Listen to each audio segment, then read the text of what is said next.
राधा राधा राधा राधा।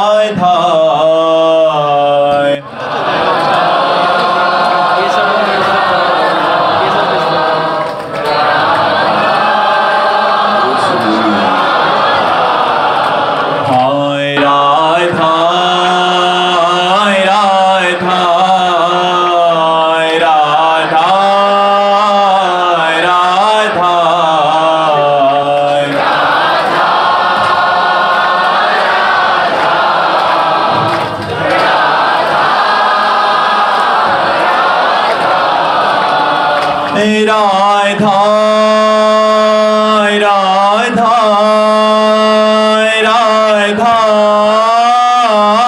राधा।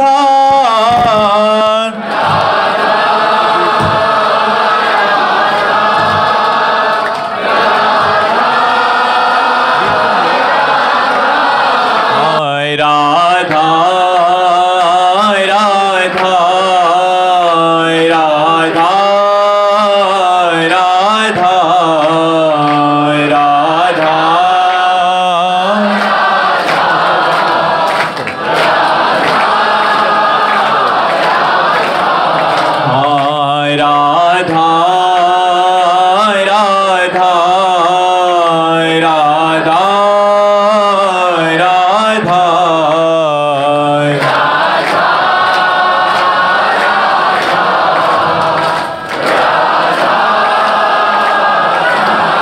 राधा वल्लभ लाल की, समस्त संत हरि भक्तन की, वृंदावन धाम की, सतगुरुदेव भगवान की। संदीप जी कटनी से। श्री हरिवंश। राधे राधे महाराज जी। गुरुदेव भगवान, क्या सभी सिद्ध संतों में समान जगत कल्याण की शक्ति होती है या भगवान जिन्हें चुनते हैं उन्हीं से ज्यादा जीवों का कल्याण होता है? हाँ, भगवान जिन्हें चुनते हैं उनके द्वारा परम कल्याण होता है। जैसे 0 वाट की एक अपनी प्रकाश शक्ति है, हाइलोजन की एक अपनी प्रकाश शक्ति है, लेकिन अलग अलग यंत्रों के द्वारा वही बिजली प्रकाशित होती है, पर उतना ही प्रकाश होता है जितना तप, साधना, भजन किया जाता है, या फिर भगवान जिनको चुन लेते हैं और उन पर कृपा कर देते हैं तो उनके द्वारा शास्त्रों जीवों का परम मंगल होता है। वैसे सब संत प्रकाशवान हैं, सब संत जगत मंगल के स्वरूप हैं, पर उनमें से भगवान किसको चुनते हैं जगत मंगल के लिए विशेष, ये भगवान की प्रधानता होती है।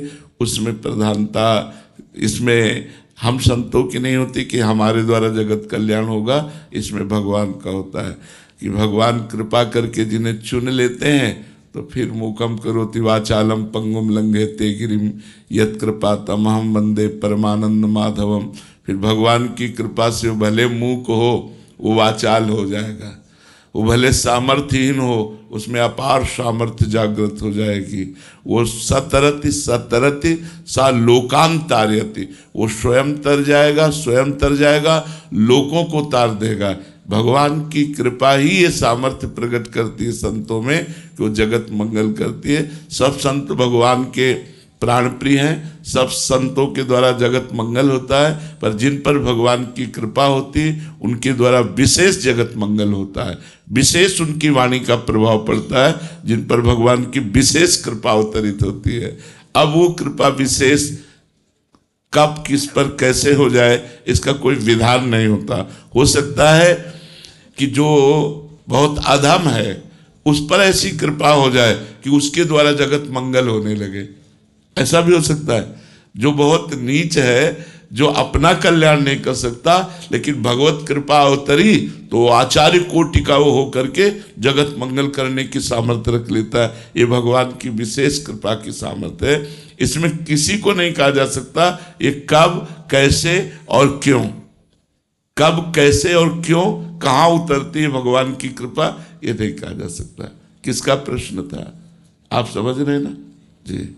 योगेश उपाध्याय जी सीहोर से। राधे राधे। राधे राधे महाराज जी। महाराज जी, प्रभु कृपा से आपके सत्संग को YouTube के माध्यम से सुनने का सौभाग्य प्राप्त हुआ। महाराज जी, मेरा प्रश्न है कि मन निर्विकार होना ही भगवत प्राप्ति है या निर्विकार मन से भी फिर भगवत प्राप्ति की जाती है? हाँ, निर्विकार मन से ही भगवत प्राप्ति होती है। निर्विकार हो जाना ही भगवत प्राप्ति नहीं है। बहुत से ऐसे जीव हैं जो विकार रहित है, उनका स्वभाव ऐसा, इंद्रियां चंचल नहीं, तो भगवत प्राप्त थोड़ी हो गए। या बहुत से जितेंद्रीय हैं, मनोनिग्रही हैं, तो केवल जितेंद्रीय और मनोनिग्रही से भगवत प्राप्ति नहीं हो जाती। इसी से केवल भगवत प्राप्ति नहीं हो जाती।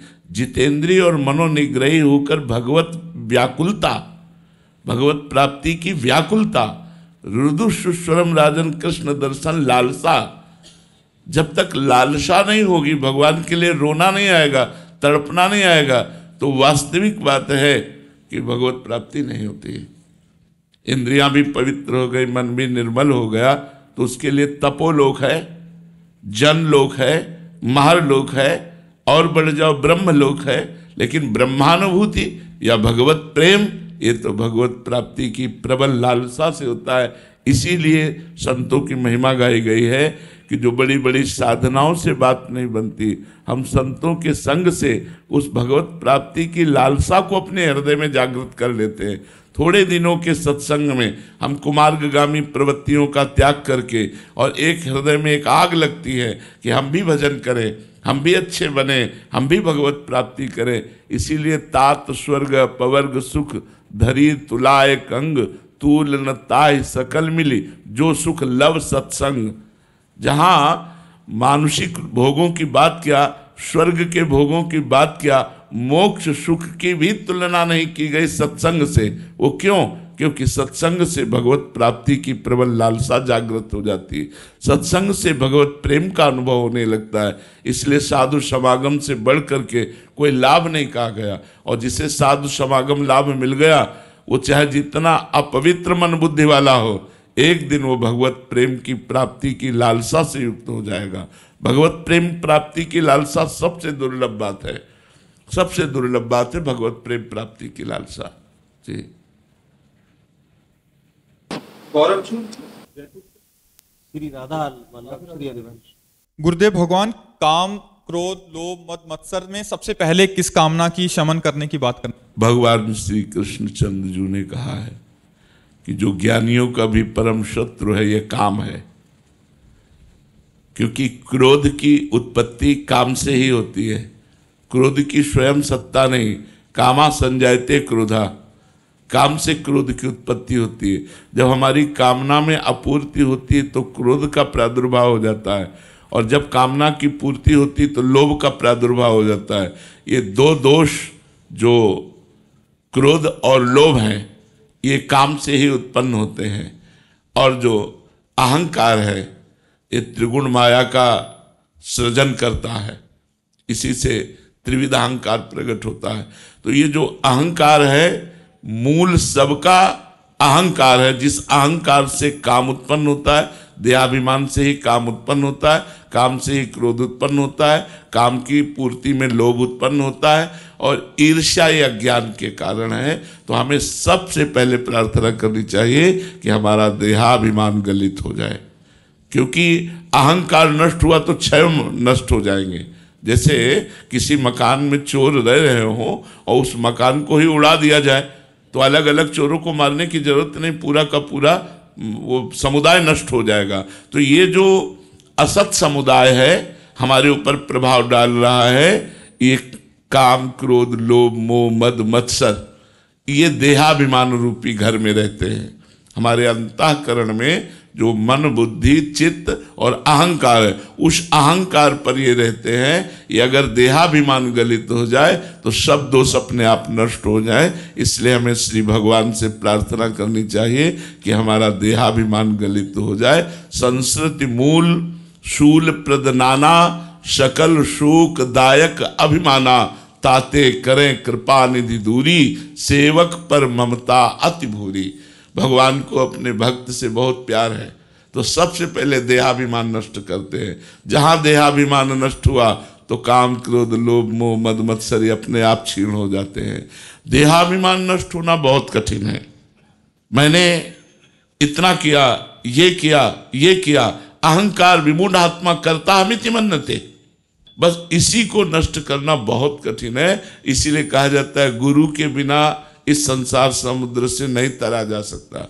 क्योंकि जब हम गुरु की शरण में होते हैं और उनकी आज्ञा के अनुसार चलते हैं तो हमको लगता है गुरु कृपा से आज हमको गंगा नहाने को मिला, गुरु कृपा से आज हम तीर्थराज प्रयाग आए, गुरु कृपा से आज हम काशी गए, गुरु कृपा से आज हम वृंदावन आए, ये हमारे ऊपर गुरुदेव की कृपा है। जब वो कृपा को देखता है तब अहंकार नष्ट हो जाता है, और जब अहंकार होता है तो कृपा नहीं दिखाई देती। और अहंकार जहां जिस साधन पर हुआ वो साधन माया को नष्ट नहीं कर सकता।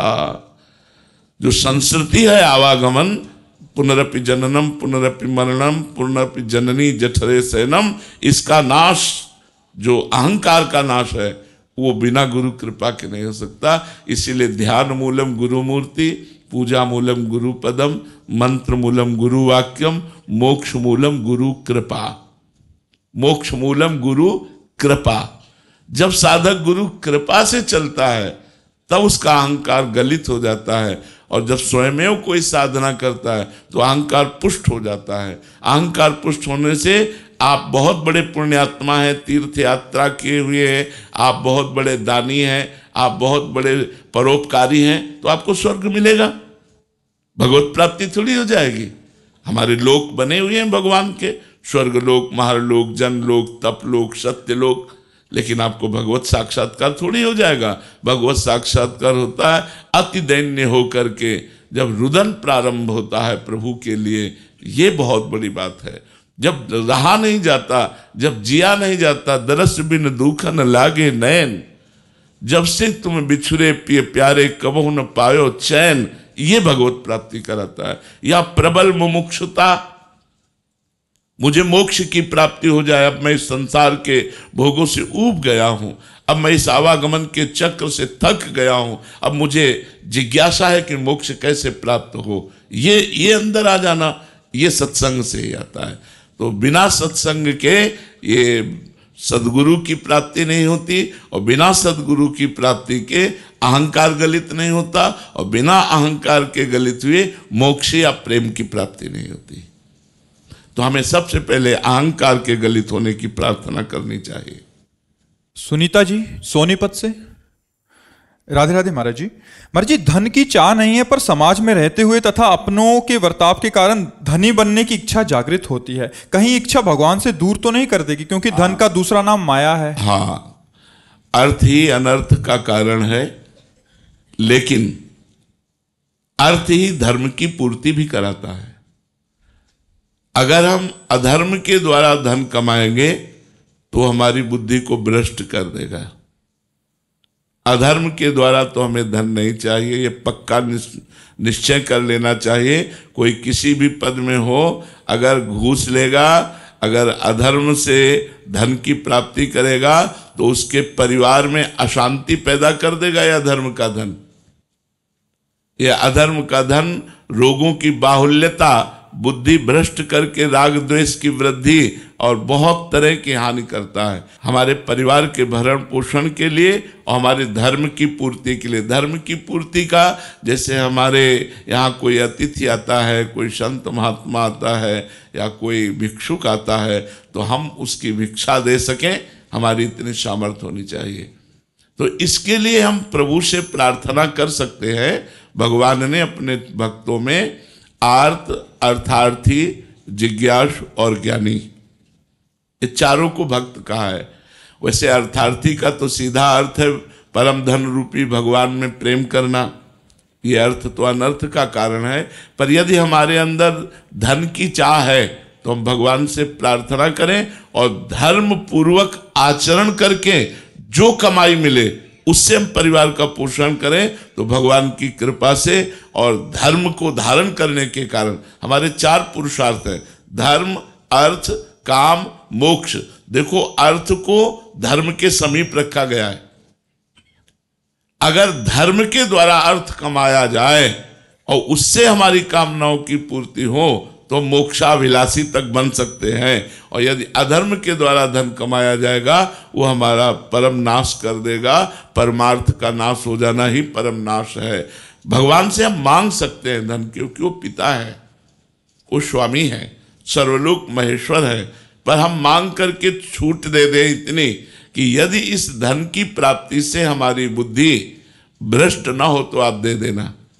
नाथ, यदि आपसे विमुख करने वाला धन हो तो आप हमें कभी मत देना।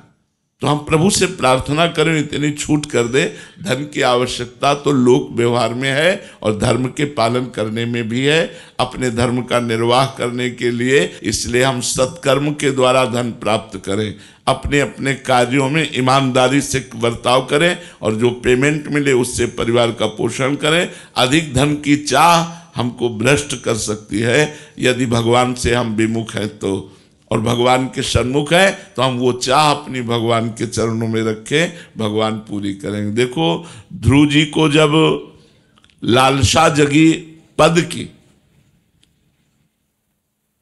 कि पिता ने हमको राज्य सिंहासन पर बैठे हुए अपनी गोद में नहीं बैठने दिया, जो उनकी पत्नी सुरुचि थी उनको अच्छा नहीं लगा तो झिटक दिया ध्रुव को। अब ये संस्कारी बालक, इनके मन में आया तो मैं ऐसा पद प्राप्त करूंगा जो हमारे पिता को भी प्राप्त नहीं है। अपनी माता सुनीति से कहा, सुनीति माता ने कहा, बेटा महाराज उत्तानपाद हमको महारानी क्या, इस समय तो दासी भी नहीं समझते, जो कुछ है वो सुरुचि रानी है। ठीक ही कहा विमाता ने, यदि भगवान नारायण की तुम आराधना करोगे तो तुम्हारी कामना की पूर्ति कर देंगे। 5 वर्ष का बालक परम पद की प्राप्ति के लिए, उच्च पद की प्राप्ति के लिए घर से निकल पड़ा। जब कोई भगवान के मार्ग में भगवान की चाह करके निकलता है तो उसे संत समागम भगवान अपनी तरफ से दिला देते हैं। उसी समय देवर्षि नारद जी मिल जाते हैं नगर से निकलते ही, और उन्होंने 6 महीने में वो अटल पदवी प्राप्त की जिनकी सप्तऋषि आज भी परिक्रमा करते हैं। ध्रुव पदवी आज भी अटल विराजमान है। तो यदि हम धन चाहें, पद चाहें, तो उसके लिए फिर हमें तपस्या करनी होगी, केवल चाह से पूर्ति नहीं होगी। हमने एकांतिक में एक दिन कहा, किसी ने प्रश्न किया था कि भगवान से मैंने कामना की, हमारी कामना की पूर्ति नहीं हुई। तो हमने कहा देखो, भगवान की ये दुकान है, दुकान में 2 को ही सामान मिलती है। एक आता है पैसे से पैसा देकर सामान लेता है, और एक आता है घर का कि हलवा बनाना 250 ग्राम घी दो, वो 250 ग्राम देगा लेकिन पेमेंट नहीं देगा, क्योंकि वो घर का है। तो तुम घर के हो या बाहर के हो? अगर भगवान से बाहर के बन के मांगते हो तो तुमको तपस्या रूपी धन देना पड़ेगा, तुमको अनुष्ठान करना पड़ेगा, तुमको उतना जप करना पड़ेगा। यदि भगवान को अपना पिता मानते हो, भगवान को अपना भाई मानते हो, भगवान को अपना मित्र मानते हो, भगवान को अपना पति मानते हो, भगवान को अपना मानते हो, तो फिर मांगो, फिर घर के हो, फिर मिल जाएगा। लेकिन हृदय से प्रीति करके, भगवान सर्वांतर्यामी हृदय में बैठे, बाहरी बात नहीं देखते कि प्रभु आपके सिवा मेरा कोई है नहीं, और ये बात लाखों से वो कहता है कि मैं आपका हूं, मैं आपका हूं। ऐसे हमारे भगवान नहीं। भगवान सर्वांतर्यामी है। अगर एक भरोसा, एक बल भगवान के प्रति है तो तुम मांग के देखो, हमें तो लगता है बिना मांगे सब पूरा हो जाता है। आप अगर भगवान को अपना मानोगे तो बिना मांगे आपकी कामनाएं पूर्ण होंगी, मांग लोगे तो भी पूर्ण हो जाएंगी। और या फिर भगवान को अगर सही भाव में अपना नहीं मानते हो तो आपको तपस्या करनी पड़ेगी, आपको अनुष्ठान करना पड़ेगा, आपको व्रत करने पड़ेंगे, तब आपको वो प्राप्त होगा जो मांग रहे हो। ऐसे थोड़ी मिल जाएगा। ऐसे किसी दुकान में जाके बोलो, वो दे देगा क्या? दुकान के या तो घर वाले हो और या फिर तब आपके पास धन हो, 2 ही बात में मिलेगा। तो मेरे ईश्वर की दुकान में सबका जीवन खाता, सबका जीवन खाता है, पर या तपस्या रूपी धन दो या प्रभु के बनो।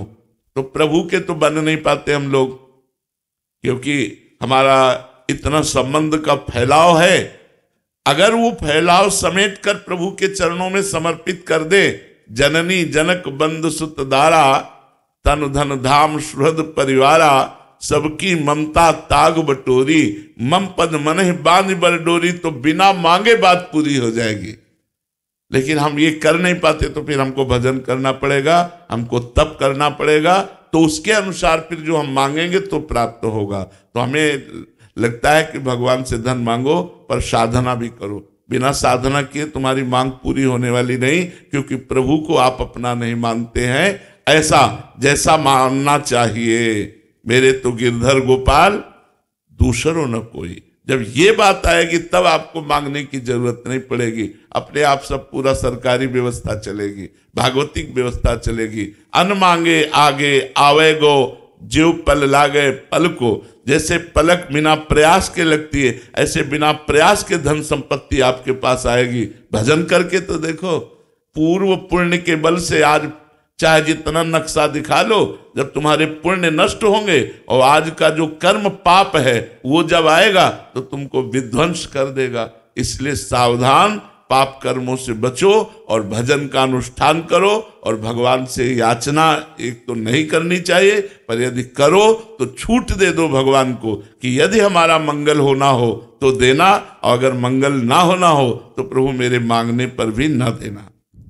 विशाल जी आजमगढ़ से, राधे राधे महाराज जी। महाराज जी, जैसे आपने बताया अभी जो धन के बारे में, तो धर्म पूर्वक धन कमाने की बात आपने कही, धोखा ना करें, मिलावट ना करें। मैं अस्पताल एवं शिक्षण संस्थान चलाता हूं, कभी ऐसे निर्णय लेने पड़ते हैं जहां लाभ हानि सेवा खर्च तीनों से संतुलन बनाना पड़ता है। ऐसे समय में महाराज जी आपका धर्म क्या कहता है?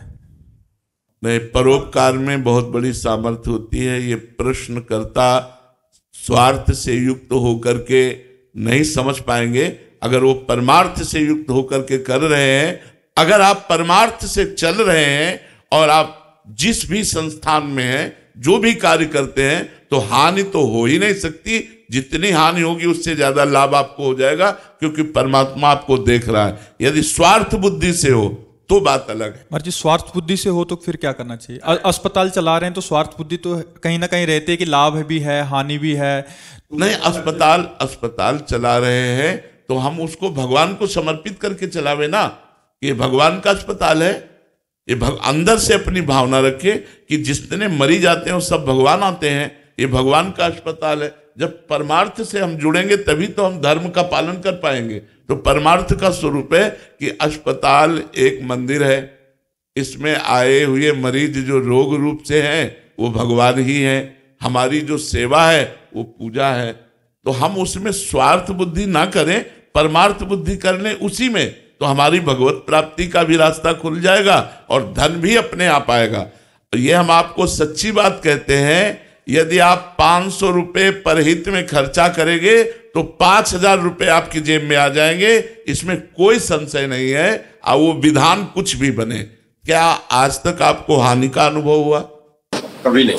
कभी, क्योंकि आप परमार्थ कर रहे हैं, आप दूसरों का उपकार कर रहे हैं, दूसरों का हित कर रहे हैं। तो अगर 500 की हानि होगी तो 5000 की प्रॉफिट करवा देंगे ठाकुर जी। वो सबको देखते हैं, वो सबको देखते हैं। शास्त्र शीर्षा पुरुषा सहस्राक्षा सहस्त्रपाद, वो हजारों नेत्र वाला, हजारों चरण वाला, हजारों मुख वाला, सर्वत्र विराजमान परमात्मा सबको देख रहा है। तो मुझे लगता है कि परमार्थ में चलने वालों की जो हानि होती है उसकी पूर्ति परमात्मा अपनी तरफ से करता है। हमें चिंता करने की जरूरत नहीं है। हमको अधर्म का पैसा लेने की जरूरत नहीं, हमें अधर्म का कार्य करने की जरूरत नहीं। जैसे एक दो ऐसे उदाहरण आते हैं, वो कमी उदाहरण आते हैं, ऐसे नहीं करना चाहिए। ऐसे करने से डॉक्टर और उसके परिवार और अस्पताल का मालिक तीनों दोषी, तीनों दुख को प्राप्त होंगे। डॉक्टर भी, उसका परिवार भी, और अस्पताल का मालिक भी। तो इसलिए हमें चाहिए अपने अस्पताल में धार्मिक प्रक्रिया बनाए रखें, भागवतिक प्रक्रिया बनाए रखें।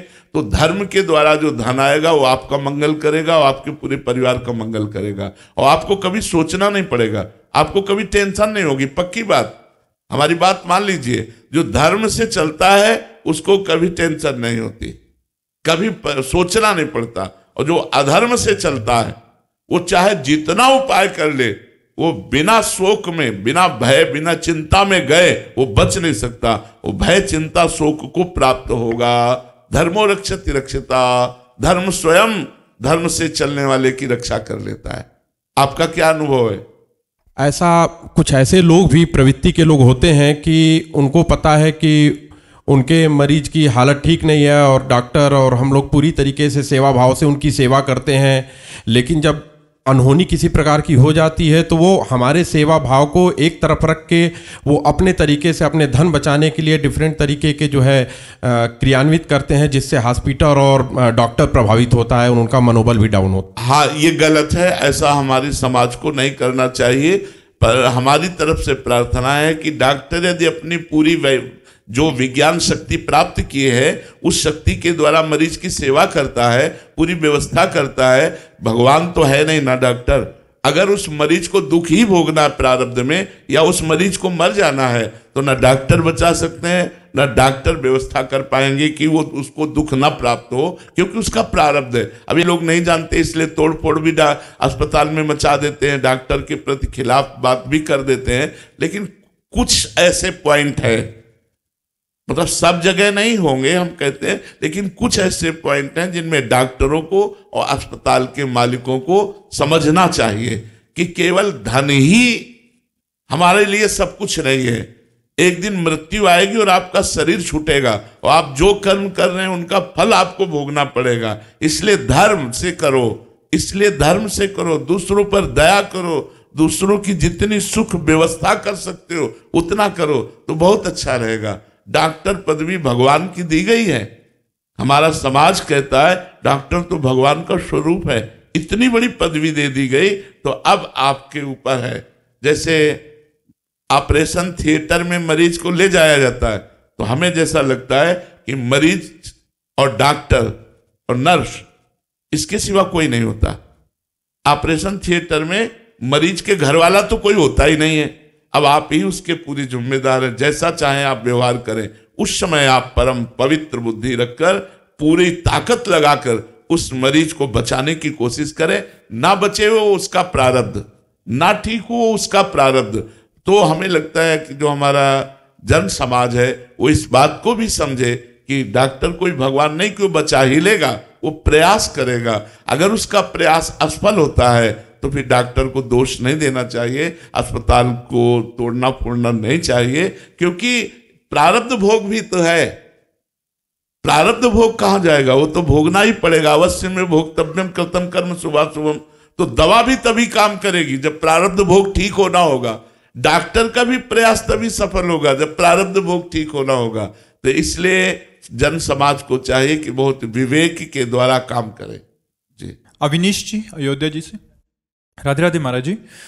गुरुदेव भगवान, आप बार बार कहते हैं कि हमारे न रहने पर हमारे वचन एवं राधा नाम रहेगा, आप उसी मार्ग पर चलने का प्रयास कीजिएगा। परंतु यदि स्वयं अर्जुन जो श्री कृष्ण जी की गीता, कृष्ण नाम और संपूर्ण शक्तियों के धारक थे, वे भगवान के वैकुंठ प्रस्थान करते ही एक क्षण में शून्य हो गए, भीलों से हार गए, तो अर्जुन जैसा महायोद्धा भगवान के ना रहने पर वियोग में प्राप्त हो गया, तो हम जैसे मनुष्य आपके तो ये बात ध्यान रखो, मोरे मन प्रभु विश्वासा, राम ते अधिक राम कर दासा।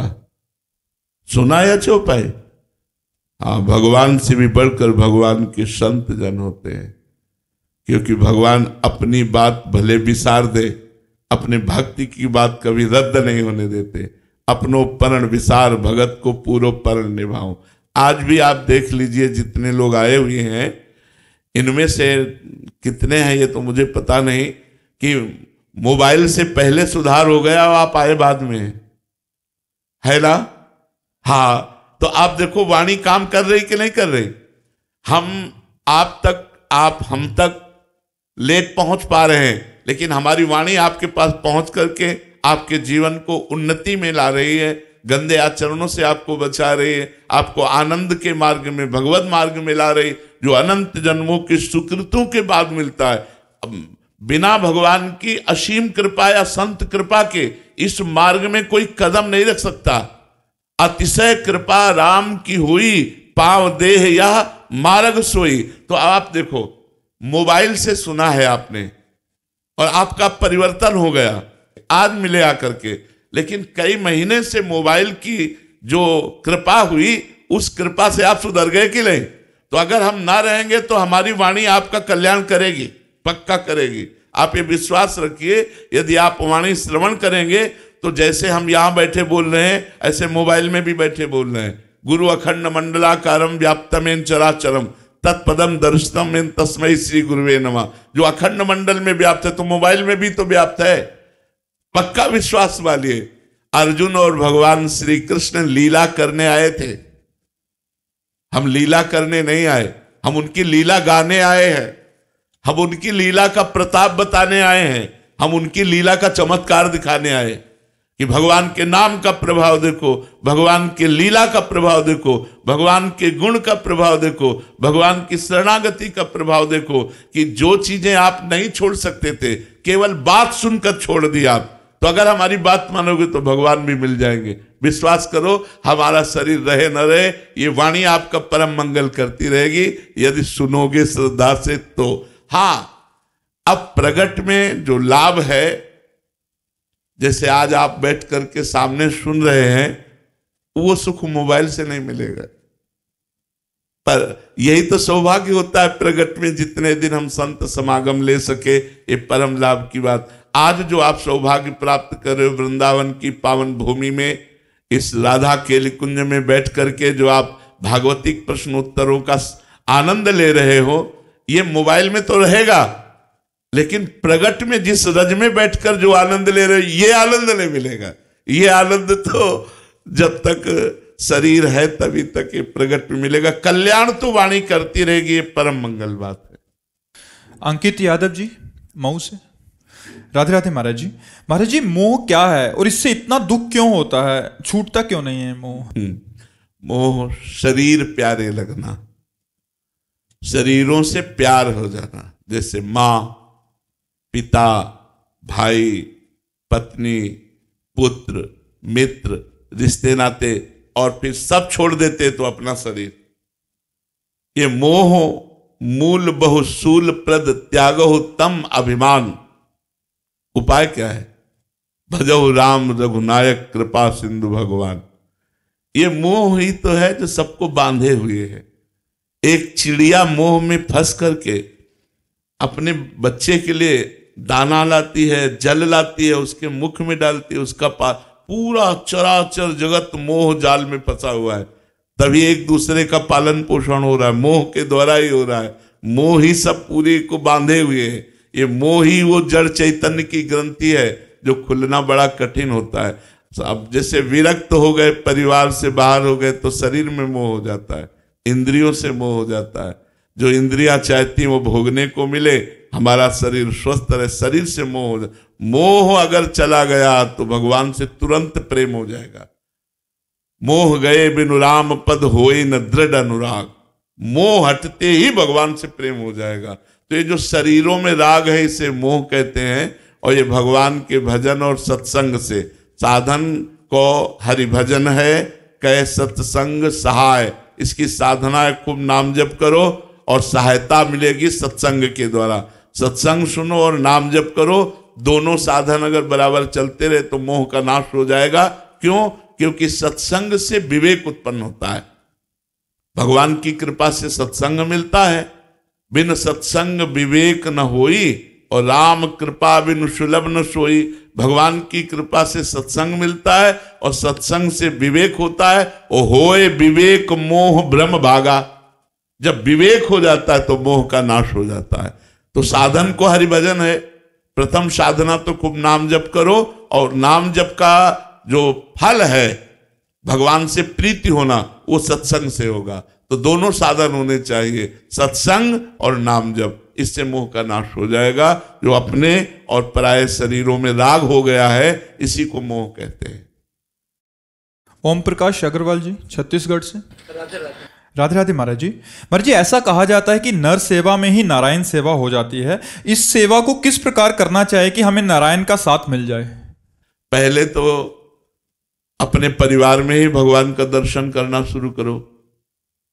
मातृदेवो भव पितृदेवो भव। मेरी माँ मेरे लिए भगवान है, मेरा पिता मेरे लिए भगवान है, फिर मेरा भाई, फिर मेरी बहन, मेरी भाभी, मेरे परिवार के लोग, सबके हृदय में भगवान विराजमान है। पहले परिवार में देखो भगवान को, और खूब धर्म पूर्वक धन कमाओ और जिस अपने परिवार की कामना की पूर्ति करो। फिर अचानक आपको अगर कोई मिल जाता है, सेवा का मतलब कैसा होता है, जैसे आप कार से जा रहे हैं, कोई एक्सीडेंट हुआ पड़ा है, अब आपका कर्तव्य बनता है, डरो मत कि कानून में कहीं हमको न फंसा लिया जाए, डरो मत, अब कूद पड़ो, उसको अपनी कार में डालो और तुरंत अस्पताल ले जाओ, उसकी व्यवस्था करो। आपने देखा कोई गाय बहुत कष्ट में पीड़ित है, आप आसपास कहीं गौशाला हो, उसको पहुंचाओ, उसकी सेवा। ऐसा कोई भूखा है, कोई बीमार है, कोई ऐसी अव्यवस्थित स्थिति में है जिसमें आपकी जरूरत है, अब आप अपने सुख का त्याग करके, अब हमारा काम है कि हमें ड्यूटी में पहुंचना है, लेकिन आज हम एब्सेंट हो जाएंगे, जो दंड मिलेगा भोग लेंगे, लेकिन ये एक्सीडेंट हुआ पड़ा है, इसको जरूर हम व्यवस्थित करेंगे। यह है नारायण की सेवा। अचानक आपको कोई सेवा मिल जाती है, उस सेवा को कभी मत छोड़िए। वो भगवान ने आपको सेवा दी है, अगर वो सेवा आप कर लिए तो भगवान की प्रसन्नता प्राप्त हो जाएगी। एक बार श्री स्वामी एकनाथ जी महाराज महाराष्ट्र के गंगोत्री से जल लेकर के रामेश्वर जी जा रहे थे और उनके साथ भी बहुत से संत भक्त जन थे। रामेश्वर पहुंचने ही वाले थे कि रास्ते में देखा एक जीव गधा, वो पैर तड़पड़ा रहा है, जबान बाहर निकाले हुए, प्यास से व्याकुल मरणासन स्थिति में। और सब लोगों ने देखा, लेकिन वो तो रामेश्वर के लिए चले गए। वो वहां बैठ गए और उसका जो गर्दन है अपनी गोदी पे रखा और पूरा जो गंगोत्री से जल लाए थे पिला दिया उसको। तो और लोगों ने कहा कि आप इतनी मेहनत करके गंगोत्री से जल रहा है और रामेश्वर भगवान तो नजदीक थे, वहां नहीं चढ़ाया और इस गधे को पिला दिया। उपहास करके वो चले गए। वो तो वहां पिंडी में जल चढ़ाए और यहां साक्षात भगवान शंकर प्रकट हो गए और कहा धन्य है जो तुमने मुझे पहचान लिया। तो हर जीव में भगवान विराजमान है। यदि कभी कोई तुम्हें ऐसा जीव मिल जाए, मनुष्य मिल जाए जो ऐसी परिस्थिति में पड़ा हो, तो आप उसकी सेवा कर दे, तो नर में ही नारायण विराजमान है। ये पक्की बात, इसमें कोई संशय नहीं। वासुदेवा सर्वमिति समात्मा सुदुर्लभा, जो सर्वत्र भगवान को देखता है वो बड़ा महात्मा माना जाता है। तो ऐसा करना चाहिए, समझ रहे हैं, अपने परिवार की सेवा। इसके अलावा अचानक कोई आ जाए, अचानक कोई ऐसी परिस्थिति में देखें तो आप उसकी सेवा में टूट पड़े। अपने फिर हित की बात ना सोचे कि यार ड्यूटी नहीं जाएंगे तो आज हमें एब्सेंट लग जाएगी, पेमेंट कट जाएगी। नहीं नहीं, आज हमें भगवान ने ड्यूटी दी है, अब हम भगवान की सेवा करेंगे। जी गीता व्यास जी। राधे राधे महाराज जी। महाराज जी, कई बार मनुष्यों को सही दिशा में मेहनत करने पर भी सफलता क्यों नहीं मिलती? उसका प्रारब्ध ये कई बार एकांतिक में चर्चा हो चुकी है कि कई बार हम बहुत प्रयत्न करते हैं, बहुत प्रयास करते हैं, लेकिन सफलता हाथ नहीं लगती। और कई बार दूसरे व्यक्तियों को देखा जाता है वो बहुत प्रयास भी नहीं करते और सफलता ही सफलता मिलती जाती है। इसमें उनका जिसे प्रारब्ध हम कह रहे हैं उसे किस्मत कहते हैं, उसे भाग्य कहते हैं, उसे दैव कहते हैं। वो प्रारब्ध यदि आपका बुरा है, आपको दुख देने वाला है, तो आप लाख प्रयास करें, आपको असफलता ही हाथ लगेगी। और प्रारब्ध सही है तो थोड़े से प्रयास में सफलता आपको प्राप्त हो जाएगी। इसीलिए हम कहते हैं नाम जप करो जो आपके प्रारब्ध को ठीक कर सके, जो आपको विपत्ति से बचा सके, जो भारी से भारी असफलता में भी हमको सुखपूर्वक जीने की राह दे दे, वो है भगवान का नाम। यदि नाम जप करोगे तो हम माना कि प्रारब्ध जोरदार है, वो असफल करेगा, लेकिन आपको उस असफलता में भी आनंद का अनुभव होगा। देख लीजिएगा, आपको उसमें भी सुख की अनुभूति होगी, आपको भारी विपत्ति में भी कृपा का अनुभव होगा। ये नाम जप के द्वारा आप देख लीजिए। बिना नाम जप के तो फिर हमें भोगना पड़ेगा, जैसा हमारा प्रारब्ध है उसके अनुसार भोगना पड़ेगा। इसमें प्रारब्ध प्रबल होता है। प्रयत्न कितना भी कर लो, अगर आपका बुरा प्रारब्ध है तो आपको दुख ही मिलेगा, असफलता ही मिलेगी, पराजय ही हाथ लगेगी, कितना भी प्रयास कर लो। तो हम प्रारब्ध हमारा कर्म है, हम उसको इस समय मिटा नहीं सकते, क्योंकि वो बिल्कुल छूटा हुआ बाण है, वो लगेगा। अब हमको ये कि वो लगे और हम दुखी ना हो, विपत्ति आवे, असफलता आवे और मैं दुखी ना हो, उसका उपाय है भगवान का नाम जप। इसलिए हम कहते हैं राधा राधा जपो, फिर देखो कौन सी बाधा आपको परास्त करती है। जहां राधा वहां कोई बाधा नहीं। जी। अमय शर्मा जी भोपाल से। राधे राधे महाराज जी। महाराज जी, मैं हर श्वास के साथ सीताराम नाम का स्मरण मानसिक जाप को श्रेष्ठ मानते हुए करता हूँ। कुछ समय से मेरे ललाट पर कंपन एवं अंदर की ओर खिंचाव महसूस होता है। मुझे किसी प्रकार का दर्द महसूस नहीं होता। ये जाप मैं सतत ब्रह्मचर्य का पालन करते हुए करता हूँ। कृपया मार्गदर्शन करें कि महाराज जी। बहुत सुंदर चल रहे हैं आप, बहुत सुंदर। बड़े भगवान की कृपा है आपके ऊपर। पहली बात तो मैं सुन के प्रसन्नता हुई कि मानसिक नाम जप कर रहे हैं आप, सर्वोत्तम बात ये। दूसरी बात प्रसन्नता हुई कि कलिकाल में गृहस्थी में रह करके ब्रह्मचर्य का पालन, ये तो बहुत सर्वोत्तम बात कि गृहस्थी में विषय भोगों में रह करके भी हम विषयों का सेवन ना करें। धन्यवाद, सबसे बड़ा धन्यवाद कि हम लोग विषयों के सेवन से डरते हैं, दूरी बना के रखते हैं। आप उन्हीं विषयों के बीच में रहकर ब्रह्मचर्य रहते हैं। जो भी गृहस्थ ऐसा कर रहे वो विशेष धन्यवाद के पात्र, विशेष धन्यवाद के पात्र। और जो ये भागवतिक कंपन आदि है, जो खिंचाव आदि है, इससे कोई फर्क नहीं पड़ता। ये और आनंद की प्राप्ति कराएगा। भजन से जो भी हमारे शरीर में कुछ भी होता है वो और आनंद की प्राप्ति कराता है, दुखद नहीं होता। क्योंकि अपने लोग भी उसी मार्ग में चल रहे हैं। कई प्रकार की शरीर की जो प्रक्रिया है वो बदलती देखी जाती है कि कई प्रकार से झटके लगने, कई प्रकार से ऐसा होता है, पर वो आनंद वर्धन करने वाला होता है। उसको किसी डॉक्टर से सलाह लेने की जरूरत नहीं है, वो अपने आप आनंद बढ़ता चला जाएगा। जिसे एकदम पूरे शरीर में रोमांच हो जाना, झटका लग जाना या सिर घूमने लगना और अंदर ही अंदर मतलब एक ऐसे जैसे कुछ चल रहा हो, इस तरह की प्रक्रियाएं होती हैं, पर वो आनंद वर्धन करने वाली होती हैं। आपके ऊपर बहुत कृपा है और अब गुप्त रखिएगा और निरंतर भजन परायण रहिएगा। अनमोल जी। राधे राधे। राधे राधे महाराज जी। महाराज जी, यदि सब कुछ ईश्वरी लीला है तो फिर मानवीय प्रयास की क्या भूमिका है? क्या समर्पण भी पूर्व निर्धारित नहीं? आपने सब कुछ ईश्वरी लीला क्या देखी, क्या माना आपने ईश्वरी लीला? भगवान ने 3 प्रकार के कर्म बनाए। पशु नहीं कर्म कर सकता, मनुष्य कर सकता है। वो अपने केवल प्रारब्ध को भोगता है। आपका प्रारब्ध भोग भी है, संचित कर्म भी है और क्रियमाण भी है। क्रियमाण माने नया कर्म। और नया कर्म करने के लिए आपको किसने रोका? आप नए कर्म का अनुष्ठान कीजिए। मनुष्य जन्म नए कर्म के लिए मिला है, इसमें भगवान की क्या बात? भगवान जो करेंगे वो अच्छा करेंगे। किसके विषय में कहा गया? परिणाम। भगवान ने आज्ञा की, कर्मण्ये वाधिकारस्ते मां फलेषु कदाचन। तुम फल के अधीन मत बनो, कर्म करो। कर्म करने का अधिकार आपको है। शास्त्रीय पद्धति के अनुसार, धर्म के अनुसार, भारतीय कानून व्यवस्था के अनुसार आप कर्मानुष्ठान करो, कर्म का अनुष्ठान करो। इसके लिए कहाँ भगवान की लीला है? इसमें क्या रोका गया है?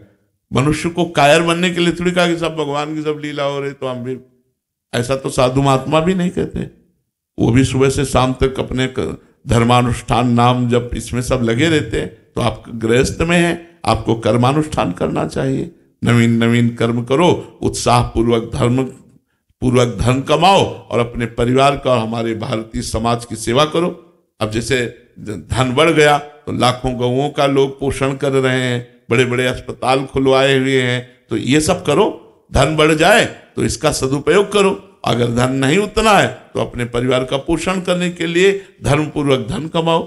ऐसा कब कहीं कोई आदेश नहीं हुआ है कि तुम भगवान की लीला मान करके आलसी बने रहो, कायर बने रहो। ऐसा नहीं है।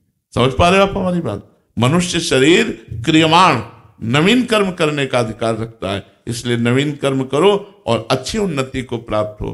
प्रारब्ध भोग हमारा हमको दुख सुख देगा, लेकिन नवीन कर्म हमारा प्रारब्ध भोग से बचा करके भगवान की भी प्राप्ति करा देगा। इसलिए हम नवीन कर्म का अनुष्ठान करें और सुख पूर्वक जीवन व्यतीत करें। नैना झा जी। राधे राधे महाराज जी। महाराज जी, जब मुश्किल में थी तो कभी शिव जी से बोला, कभी दुर्गा जी से बोला, कभी राम जी से बोला, तो काम कहीं तो बन जाए ऐसा। तो पर महाराज जी ऐसे अलग अलग भगवान को बदलना तो कोई देवता नाराज तो नहीं हो जाएगा, पहले मुझसे बोली फिर अभी उससे? नहीं तो काम भी पूरा हो गया क्या? काम तो नहीं हुआ महाराज जी। कैसे हो जाए? शिव जी को पुकारा तो वो देखने लगे, पहले को दूसरे को पुकारा तो शिव जी ने देखा वो दूसरे के पास जा। देखो, हम एक आपको उदाहरण बताते हैं। अगर एक कुत्ता इस दरवाजे में पड़ा रहे, कहीं जाए ना, तो उसका ना जाना हमको इतना प्रेरित करेगा कि वो एक दिन भूखा भले रह जाए, दूसरे दिन से भूखा नहीं रहेगा।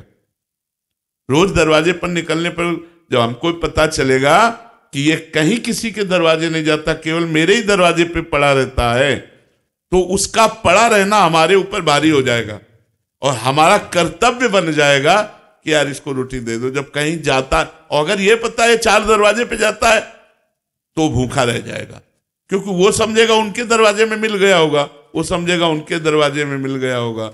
तो इसीलिए हमको भगवान की अनन्य भक्ति करना चाहिए। किसी एक भगवान को पकड़ लो। भगवान बहुत नहीं, तत्व में एक ही भगवान है। अवतार में, रूप में, लीला में अनेक रूप धारण किए हुए हैं, और ये सब संसार रूप भी भगवान ही है। तो हमें एक रूप भगवान का पकड़ना चाहिए कि जैसे गोस्वामी तुलसीदास जी कहते, बने तो रघुवर ते बने और बिगड़े तो भरपूर, तुलसी औरन ते बने ता बनवे पे धूर। यदि बने तो भगवान श्री राम के बनाए बने, अगर किसी और भगवान के बनाए बने तो उसमें धूल पड़े, मुझे नहीं चाहिए, तभी अनन्यता आएगी। एक हम आपको उदाहरण बताते, महाभारत का। उपमन्यु नाम के एक ऋषि थे, उनके पिता, पहले ऋषि मुनि सब जंगल में वास करते थे, गृहस्थ होते हुए भी, तो वो कभी किसी से दान नहीं लेते थे। तो एक दिन उपमन्यु जी उस ऋषि के घर गए बालकों के साथ खेलते हुए, जिनके जजमान थे। तो वहां उनको सुंदर दूध पीने को मिला, जो कभी जीवन में नहीं मिला था, क्योंकि जंगली फल मूल से गुजारा करने वाले ऋषि थे। उपमन्यु जी ने अपनी मां को आके कहा, मुझे दूध दीजिए जैसा मैंने उनके घर में पिया। तो उनका, तुम्हारे पिता किसी जजमान का दान नहीं लेते, इसलिए हमारे पास न गाय है, न सुविधा है, न दूध दे सकते हैं हम आपको। वो हट कर लिए। तो एक जंगली चावल होता है, उसको पीस करके उन्होंने पानी में पिलाया कि लो। तो उनका, नहीं ये दूध नहीं है। तो उनका, अगर तुम्हें दुग्ध ही पान करना है तो भगवान शंकर की आराधना कर। बड़े आवेश में कहा, और जो चाहेगा तुझे प्राप्त होगा। तो उनका, माँ फिर मुझे आराधना का नियम बताओ। तो उन्होंने नियम बताया और पंचाक्षरी मंत्र उनको दिया। वो 10,000 वर्ष तक दाहिने पैर के अंगूठे केवल खड़े होकर पंचाक्षरी मंत्र हाथ उठा के जपते रहे 10,000 वर्ष तक। भगवान शिव प्रसन्न हो गए। बहुत, वैसे तो आशुतोष है और डरदानी बड़े शीघ्र प्रसन्न होने वाले। अब उन्होंने परीक्षा ली, इष्ट परीक्षा भी लेता है। उन्होंने परीक्षा ली, वो देवराज इंद्र बन गए और नंदिकेश्वर एरावत हाथी बन गए, और जितने शिव पार्षद थे वो सब देवता बन गए, और अंबा जी, भगवती पार्वती जी इंद्राणी बन गए। और उनका वरम ब्रूह, नेत्र खोलो और वरदान मांगो। उन्होंने नेत्र खोला, देखा ये तो देवराज इंद्र का समाज, उनका जो तुम्हारी इच्छा वो मांग लो। तो उन्होंने प्रणाम किया और कहा, देवराज इंद्र और समस्त देव समाज, आपके चरणों में प्रणाम है, पर आप जाइए, मुझे आपसे नहीं चाहिए, मुझे भगवान शिव से चाहिए। चूंकि भगवान शिव ही थे तो उपहास करने लगे। तो उनका, सावधान, मैंने ना आपको बुलाया है, न मैंने आपसे मांगा है, आप स्वयं आए हो तो हम आपको नमस्कार करके वापस भेज रहे हैं। पर यदि आप हमारे इष्ट की निंदा करेंगे तो आप ऐसा न समझिए, हमारे इष्ट के मंत्र में इतनी ताकत है कि मैं एरावत सहित तुम्हें अभी भस्म कर दूंगा। अब चूंकि भगवान शिव थे तो डरने वाले तो थे नहीं, फिर उपहास करने लगे शिव का। तो एक अघोर मंत्र है भगवान शिव का। हम लोग जब संन्यास मार्ग में थे तो उस मंत्र का परिचय हमें प्राप्त है। अगर ये सिद्ध हो जाए तो जो चाहे वो सो कर सकता है। तो उन्होंने तुरंत हाथ में जल लिया। जो ही अघोर मंत्र का संधान किया तो नंदिकेश्वर प्रकट हो गए और उस जल को रोक लिया और कहा, इष्ट मंत्र से इष्ट पर प्रहार करते हो। तब देखा तो भगवान शंकर, पार्वती और समस्त पार्षदगण तो उनका त्राहिमाम शरणागत वत्सल भगवान शिव रक्षा करो। हमने तो देवराज इंद्र समझकर प्रहार किया। बोले नहीं वत्स, मैं तुम्हारी परीक्षा लेने आया था कि देखें तुम एकनिष्ठ हो या केवल अपनी चाह पूर्ति करने वाले, जैसे आपने प्रश्न किया। अब बोलो क्या चाहते हो। तो उनका जो हमारी कामना थी उसकी पूर्ति होनी चाहिए। तो उनका क्षीर समुद्र से, जिसमें भगवान शयन करते हैं, उस क्षीर समुद्र से रोज तुम्हें दुग्ध आएगा। और अजरश्चैव अमरश्चैव, और जब तुम हमें याद करोगे मैं प्रकट हो जाऊंगा। तो अनन्य निष्ठा से ही वस्तु की प्राप्ति होती है। ये जो कि लक्ष्मी जी से बना तो बना, नहीं तो पार्वती जी से बना तो बना, फिर भद्रकाली से बना, कि कोई ना कोई तो सुन ही लेगा, कभी तो कोई नहीं सुनेगा। मर्जी हमारी स्थिति ऐसी है कि जैसे आपसे राधा नाम सुना कि एक केवल राधा नाम जपिए और सारी बात बन जाएगी, तो राधा। कहीं हनुमान जी का सुना कि मतलब भूत प्रेत निकटना है, फिर शिव जी का सुना कि जल चढ़ाओ तो ऐसा उसकी एक देखो तत्व एक है तो एक से ही काम बन जाएगा। जब तक एक में नहीं लगोगे तब तक आध्यात्मिक उन्नति नहीं होगी। आप ये पक्का समझ लीजिए। एक भरोसो, एक बल, एक आस विश्वास, एक राम घनश्याम हित, चातक तुलसीदास। एक जगह कहीं लग जाओ, एक जगह लग जाओ। अगर आप राधा राधा कहते हो तो सारे विघ्नों की शांति और समस्त कामनाओं की पूर्ति हो जाएगी। चुपचाप लगो। अगर आप राम राम कहते हो तो वैसे ही लाभ प्राप्त होगा। आप शिव शिव कहते हो तो वैसे ही लाभ प्राप्त होगा।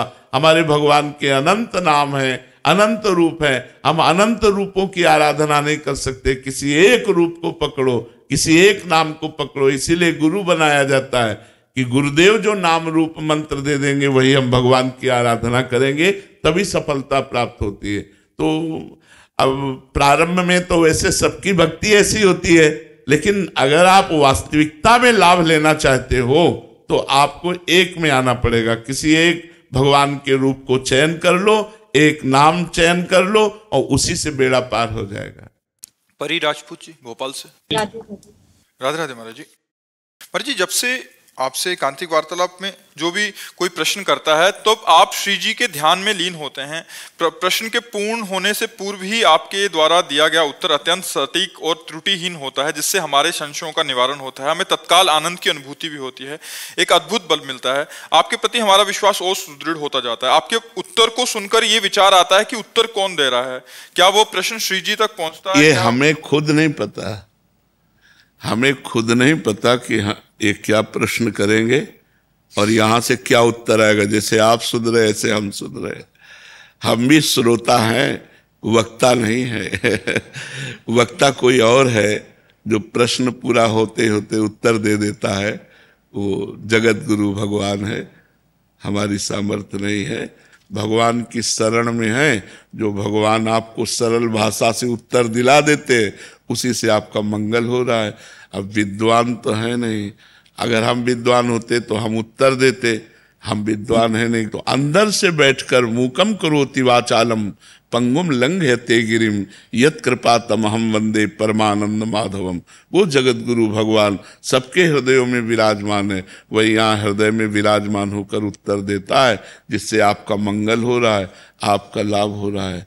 देखो, जरूरी नहीं है कि सर्जन ही से काम चलेगा। कभी कभी सर्जन जहां फेल हो जाते हैं वहां झोला छाप काम कर जाता है। आपका मंगल हो रहा है, हमारा समाज सुधर रहा है, बस हमें इतने से मतलब है। तो हमें लगता है समाज को भगवान ही मंगल में वचन सुना करके कल्याण कर रहे हैं। हमारी सामर्थ्य तो नहीं है, वही भगवान उत्तर देते हैं। मंगल प्रसाद जी। श्री हरिवंश राधे राधे महाराज जी। महाराज जी, पूर्व के प्रारब्ध के कारण आए हुए कष्ट को क्या हम विभिन्न दैविक अनुष्ठानों द्वारा या सकाम भक्ति द्वारा मिटाया जा सकता है? नहीं, जो प्रारब्ध बन चुका है वो कर्म नहीं मिटाया जा सकता। जो केवल कर्म है, संचित कर्म या क्रियमाण, इनको मिटाया जा सकता है। प्रारब्ध बन गया नहीं मिटाया जा सकता। अवश्य में भोक्तव्यम कृतम कर्म शुभाशुभम, भोगना पड़ेगा। प्रारब्ध जो बन गया उसे भोगना पड़ेगा। बहुत पक्का होता है प्रारब्ध और बड़ा दुखदाई होता है, लेकिन अपने दुख को ही सुख मान लिया है। मानना नहीं तो है, तुमने सुख को भोगा इसलिए दुख भयावह लगता है। हमने सुख को भोगा नहीं, दुख को ही सुख मान लिया, तो अब कोई परेशानी नहीं लगती, चाहे जितना दुख आवे। मर्जी सामान्य जीव का एक ही लक्ष्य होता है कि भक्ति करेंगे, हम मस्त रहेंगे, आनंदित रहेंगे, सुखी रहेंगे। आप मस्त रहेंगे, लेकिन आपका कर्म जो प्रारब्ध बन गया शरीर को, चूंकि आप कह रहे हो हम मस्त रहेंगे, वो आप नहीं, आप शरीर को लेके बोल रहे हैं ना। आप शरीर को लेके बोल रहे हैं कि हम मस्त रहेंगे। शरीर कभी शरीर को लेके मस्त नहीं रह सकते। प्रभु के लेके मस्त रहोगे, आत्मा को लेकर मस्त रहोगे, परमात्मा को लेके मस्त रहोगे। शरीर को लेके कभी कोई मस्त नहीं रहा। विनाश हुआ, दुख हुआ, विपत्ति आई तो बहुत परेशानी हो गई। हमें बहुत कष्ट होती है।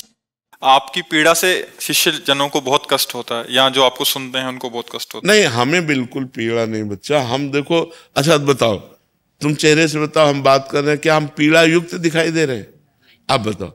हम कोई मजाक नहीं कर रहे कि हम कोई थोड़ी देर के लिए दिखावा कर रहे हो, कोई ऐसा नहीं। ये पीड़ा है, शरीर में है, मेरे में नहीं। मैं हर समय पीड़ा रहित रहता हूँ।